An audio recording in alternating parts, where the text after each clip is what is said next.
Good morning. Today we will deal with organic reactions in which we will discuss about addition reaction. Now, what is organic reaction? कार्बनिक अभिक्रिया किसे कहते हैं? किसी सहसंयोजक बंध का बनना या टूटना कार्बनिक रिएक्शन कहलाता है. Making and breaking up of a covalent bond is known as organic reaction. कार्बनिक अभिक्रिया मुख्यतः 4 प्रकार की होती है: योगात्मक, विलोपन, प्रतिस्थापन और पुनर्विन्यास. योगात्मक अभिक्रिया वे अभिक्रिया जिसमें परमाणु या परमाणुओं का समूह किसी असंतृप्त हाइड्रोकार्बन पर योग करे और योगोत्पाद बनाए. इन अभिक्रियाओं में एक पाई बंध टूटकर 2 सिग्मा बंध बनते हैं. इस प्रकार एक असंतृप्त क्रियाकारक अणु से एक संतृप्त उत्पाद अणु बनता है. Those reactions in which atom or group of atom are added to an unsaturated hydrocarbon, they join together to form additive product is known as addition reaction. In addition reaction, one pi bond is broken up into 2 sigma bond. And in addition reaction, the unsaturated reactant molecule is being converted into saturated product. योगात्मक अभिक्रिया मुख्यतः 3 प्रकार से संपन्न होती है. That is, addition reaction mainly take place by 3 processes. पहला है इलेक्ट्रॉन्स नहीं योगात्मक अभिक्रिया. यह अभिक्रिया एल्कीन तथा एल्काइन की अभिलाक्षणिक अभिक्रिया है. That is electrophilic addition reaction. These are the characteristic reaction of alkenes and alkynes. इसके अंतर्गत असंतृप्त हाइड्रोकार्बन पर हेलोजन व हाइड्रोजन हैलाइड की योगात्मक अभिक्रियाएं मुख्यतः होती है. पहला है हेलोजन का योग. एल्कीन तथा एल्काइन हेलोजन के साथ योगोत्पाद अभिक्रिया संपन्न करके क्रमशः डाई व टेट्रा हेलोजन व्युत्पन्न बनाते हैं. That is alkene and alkynes react with halogen to form a additive product, that is alkene form dihalogen derivative and alkyne forms tetrahalogen derivative. देखिए यहाँ ये एल्कीन है. एल्कीन पर X2 हेलोजन का योग कराया तो डाई हेलोजन व्युत्पन्न बना 1,2 डाई हेलो एल्कीन. अब एल्काइन है. एल्काइन पर हेलोजन के 2 मॉलिक्यूल 2 पदों में हो रही है. 2 मॉलिक्यूल क्रिया करके टेट्रा हेलोजन डेरिवेटिव बना रहे हैं. That is 2,2,3,3 tetra hello butane. इस केस में अगर R और R मिथाइल है तो इसका नाम हो गया 2,2,3,3 टेट्रा हेलो ब्यूटेन. उदाहरण के लिए इथीन में जब ब्रोमीन का एडिशन कराएंगे तो एक पाई बॉन्ड टूट करके 2 सिग्मा बॉन्ड में परिवर्तित हो गया. ये योगात्मक अभिक्रिया का उदाहरण है और ये प्रोडक्ट बन गया एथिलीन ब्रोमाइड. इसको हम 1,2 डाई ब्रोमो एथेन भी कहते हैं. एसिटिलीन का जब क्लोरीन के साथ में योग हुआ तो ये 2 पदों में होगा. पहले पद में 1,2 डाई क्लोरो इथीन बनेगी और ये 1,2 डाई क्लोरो इथीन वापिस क्लोरीन के साथ में क्रिया करके ये टेट्रा क्लोरो इथेन बनेगा. यहाँ देखिए 1,1,2,2 टेट्रा क्लोरो एथेन. जब देखिए इसकी क्रियाविधि, ये रिएक्शन है इथीन जब ब्रोमीन के साथ क्रिया करेगा तो असंतृप्त हाइड्रोकार्बन के पाई इलेक्ट्रॉन की तरफ हेलोजन आकर्षित हो जाता है. देखिए ये हेलोजन अणु है. ये असंतृप्त हाइड्रोकार्बन के पाई इलेक्ट्रॉन की तरफ आकर्षित हो गया और इस हेलोजन अणु में पोलरिटी डेवलप हो गई है. हेलोजन अणु में पोलरिटी डेवलप होने के कारण ये जब एल्कीन जब ब्रोमीन के साथ में रिएक्ट करेगा तो ये पाई इलेक्ट्रॉन क्लाउड जो है वो ब्रोमीन मॉलिक्यूल को अपनी ओर अट्रैक्ट करेगा, जिससे ब्रोमीन मॉलिक्यूल में पोलरिटी डेवलप हो जाएगी and it will form a pi complex. And this pi complex में एक ब्रोमाइड आयन अलग हट करके एक सिग्मा संकुल बन जाएगा। और ये सिग्मा संकुल पे जब ब्रोमीन ऐड होगा तो ये इसकी ट्रांस पोजीशन पर ऐड हो जाएगा। तो ये देखिए इसका नाम हो गया 1,2-डाइब्रोमो इथेन। इसकी क्रियाविधि देखिए, सर्वप्रथम असंतृप्त हाइड्रोकार्बन अणु के पाई इलेक्ट्रॉन की तरफ हेलोजन अणु आकर्षित होता है, that is halogen molecule is attracted towards pi electron cloud. यह आकर्षण बल से एक पाई संकुल बन गया जिससे हेलोजन अणु ध्रुवित अवस्था में आ जाएगा, that is halogen molecule comes in polar state. और ध्रुवित हेलोजन अणु से एक हैलाइड आयन निकल जाता और चक्रीय सिग्मा संकुल बन गया। और यह सिग्मा संकुल के एक कार्बन के साथ हैलाइड आयन जुड़ता है और यह ट्रांस योगोत्पाद का निर्माण करता है। जैसा कि अभी दर्शाया था, ये सिग्मा संकुल है, इस पर ये जो हैलाइड आयन है ये इसके ट्रांस पोजीशन पर ऐड हो गया, यहाँ बी आर ऐड हो गया, यहाँ एक बी आर ऐड हो गया। ब्रोमीन के दोनों परमाणुओं का योग ट्रांस स्थिति पर होने के कारण इसे ट्रांस योगात्मक अभिक्रिया या विपक्ष योगात्मक अभिक्रिया कहते हैं। नेक्स्ट है मार्कोनिकॉफ का नियम, Markovnikov rules. According to this rule, if HX is added to unsaturated unsymmetrical alkene, then X will goes to that carbon atom which has lesser number of hydrogen atom। जब hydrogen halide की किसी असममित alkene पर योग होता है तो उसका ऋण विद्युतीय भाग उस कार्बन परमाणु से जुड़ता है जिस पर हाइड्रोजन की संख्या कम हो। अब देखिए प्रोपीन है, तो प्रोपीन के पहले कार्बन पर 2 हाइड्रोजन है, दूसरे कार्बन पर 1 हाइड्रोजन और तीसरे कार्बन पर 3 हाइड्रोजन है। एडिशन रिएक्शन इन दोनों कार्बन पर ही संभव हो सकती है क्योंकि अनसेचुरेशन इन दोनों कार्बन के बीच में है।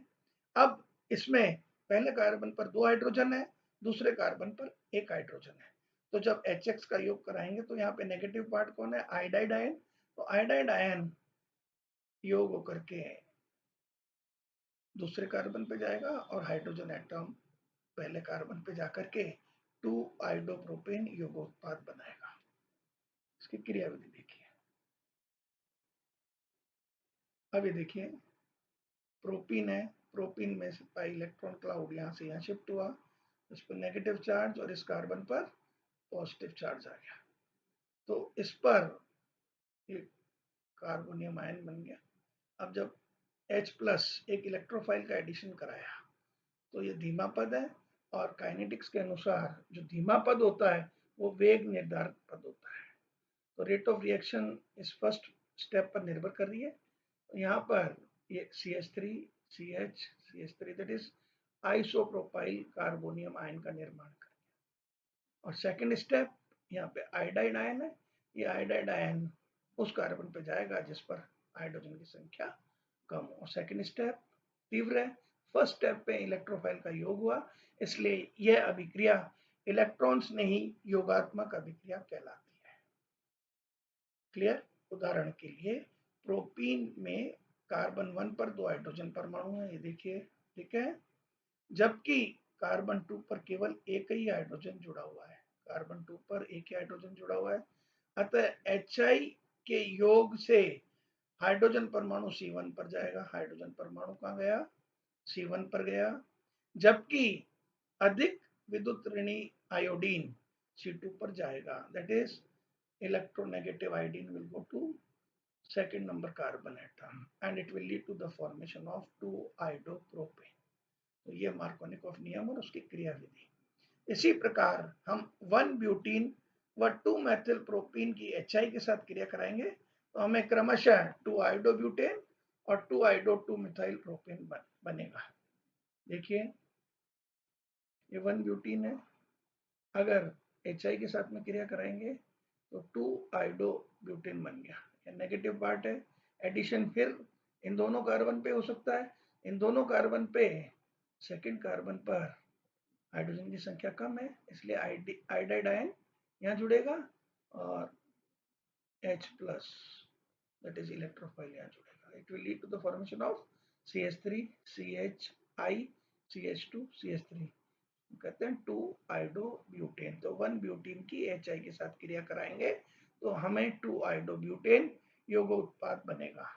इसी प्रकार 2 मेथिल प्रोपीन की जब हम HI के साथ में क्रिया कराते हैं तो वही नेगेटिव पार्ट कौन है, आयोडाइड माइनस है, इस कार्बन पे जाएगा क्योंकि एडिशन इन दोनों में से हो सकता है, एक पे 2 हाइड्रोजन और एक पे एक भी हाइड्रोजन नहीं है, तो iodide ion will goes to that carbon atom which has lesser number of hydrogen atoms. So iodide ion will go to this carbon atom and H plus will go to this carbon atom.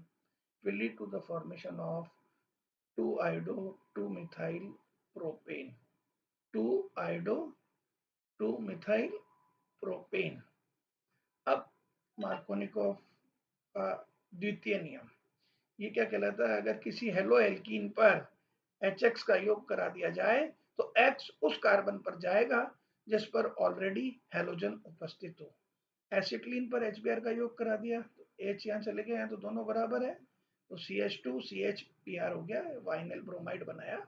इस वाइनेल bromide में HBr का योग करा दिया तो Br उस carbon पर जाएगा जिस पर हाइड्रोजन की संख्या कम हो या ऑलरेडी जहां हाइड्रोजन उपस्थित हो, तो Br यहाँ आ गया और H प्लस यहाँ आ गया। It will lead to the formation of CH3 CHBr2। इसको हम एथिलीडीन ब्रोमाइड कहते हैं या 1,1 डाइब्रोमो एथेन भी कह सकते हैं। Is it clear? दूसरी प्रकार की योगात्मक अभिक्रिया कहलाती है मुक्त मूलक योगात्मक अभिक्रिया। Second type of addition reaction is free radical addition reaction. इसके अंतर्गत रिएक्शन आती है परऑक्साइड प्रभाव, इसको हम एंटी मार्कोनिकोव रूल या खराश इफेक्ट भी कहते हैं। दैट इज मार्कोनिकोव के विपरीत यदि इस अभिक्रिया में थोड़ी सी मात्रा में परऑक्साइड मिला दी जाए तो अभिक्रिया मुक्त मूलक क्रिया विधि द्वारा संपन्न होती है तथा उत्पाद मार्कोनिकोव नियम के विपरीत बनता है। अतः इसे विपरीत मार्कोनिकोव का नियम परऑक्साइड प्रभाव या खराश प्रभाव कहते हैं। खराश नामक साइंटिस्ट ने इसकी खोज की थी। इसे खराश प्रभाव इसलिए कहते हैं, परऑक्साइड की उपस्थिति में क्रिया हो रही है इसलिए इसे परऑक्साइड प्रभाव कहते हैं, और यहाँ पर योग मार्कोनिकोव नियम के विपरीत हो रहा है इसलिए इसे विपरीत मार्कोनिकोव का नियम, anti Markovnikov rule, peroxide effect and खराश इफेक्ट। यहाँ क्या कहलाता है कि अगर किसी असंतृप्त असम्मित एल्कीन में HBr का योग करावें, केवल HBr का योग करावें किसकी उपस्थिति में, परऑक्साइड की उपस्थिति में, तो Br उस कार्बन पर जाएगा या ऐड होगा जिस पर हाइड्रोजन की संख्या अधिक हो और H प्लस या हाइड्रोजन की संख्या कम हो, तो it will lead to the formation of CH3 CH2 CH2 Br, that is 1 bromo propane बनेगी। अब एक प्रश्न आता है कि केवल HBr का योग क्यों कराते हैं, क्योंकि HI और HCl की आयनन ऊर्जा बहुत अधिक है, तो वह आयंस में बंद ऊर्जा बहुत अधिक है किसकी, HCl की, और HI की बंद ऊर्जा अधिक होने के कारण वे आयंस में टूट जाएंगे और उनका योग आयनिक क्रिया विधि द्वारा हो जाएगा, जबकि HBr परऑक्साइड के साथ में क्रिया करके ब्रोमीन फ्री रेडिकल बनाएंगे, अतः उसका योग फ्री रेडिकल एडिशन के द्वारा हो जाएगा। तो हम कह सकते हैं किसी असंतृप्त असम्मित एल्कीन में HBr का योग करावें परऑक्साइड की उपस्थिति में तो Br उस कार्बन पर जाएगा जिस पर हाइड्रोजन की संख्या अधिक है और H प्लस उस पर जाएगा जिस पर हाइड्रोजन की संख्या कम है, तो ये उत्पाद बनेगा CH3 CH2 CH2 Br। That is if HBr is added to unsaturated unsymmetrical alkene in presence of peroxide, then Br will goes to that carbon atom which has more number of hydrogen atom and H will add to that carbon atom which has lesser number of hydrogen atom and will lead to the formation of 1 bromopropane। peroxide प्रभाव मुक्त मूलक क्रिया विधि द्वारा संपन्न होती है, that is peroxide effect takes place via free radical mechanism। Now free radical mechanism सामान्यतः श्रृंखला अभिक्रिया होती है, यह 3 प्रकार के पदों से संपन्न हो सकती है, that is it is a type of chain reaction, and it proceeds in 3 steps.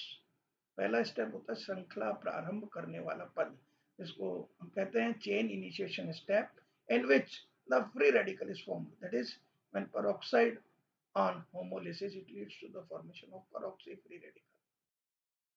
This peroxy free radical react with HBr, leads to the formation of alcohol and bromine free radical.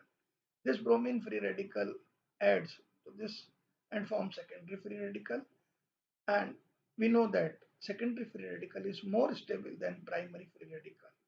So this is secondary free radical, और ये secondary free radical पर फिर HBr का योग कराएं तो H इस carbon पे चले जाएगा, तो it will lead to the formation of CH3 CH2 CH2 Br, और Br फ्री रेडिकल बन जाएगा।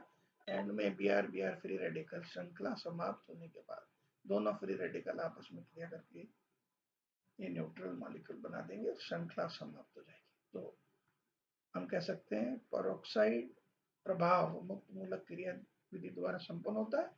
इसमें 3 पद होते हैं। पहला श्रृंखला प्रारंभ करने वाला पद, जिसमें हम फ्री रेडिकल बनते हैं। श्रृंखला सतत रखने वाला चेन प्रोपोगेटिंग स्टेप, जो कि श्रृंखला बढ़ाने वाला पद होता है। ये तीनों पद श्रृंखला बढ़ाने वाले पद है। और लास्ट स्टेप इज श्रृंखला समाप्त करने वाला पद, इन विच फ्री रेडिकल दोनों आपस में क्रिया करके उदासीन अणु बना देते हैं, जिससे चेन रिएक्शन समाप्त हो जाती है। नेक्स्ट, नाभिक स्नेही योगात्मक अभिक्रिया। कार्बन व अधिक विद्युत ऋणी तत्व के असंतृप्त यौगिक, कार्बन और अधिक विद्युत ऋणी तत्व ऑक्सीजन, कार्बन और अधिक विद्युत ऋणी तत्व nitrogen, that is we can say carbonyl compounds and cyano compounds, नाभिक स्नेही योगात्मक अभिक्रिया दर्शाते हैं। अब कार्बोनिल कंपाउंड नाभिक स्नेही योगात्मक अभिक्रिया क्यों दर्शाते हैं? अब यहाँ कार्बन और ऑक्सीजन में ऑक्सीजन की विद्युत ऋणता अधिक होने के कारण ऑक्सीजन क्या करेगा, बंधित इलेक्ट्रॉन को अपनी ओर आकर्षित करेगा, जिससे ऑक्सीजन पर पार्शियल नेगेटिव चार्ज और कार्बन पर पार्शियल पॉजिटिव चार्ज आ जाएगा। 2 पोल्स बन गए।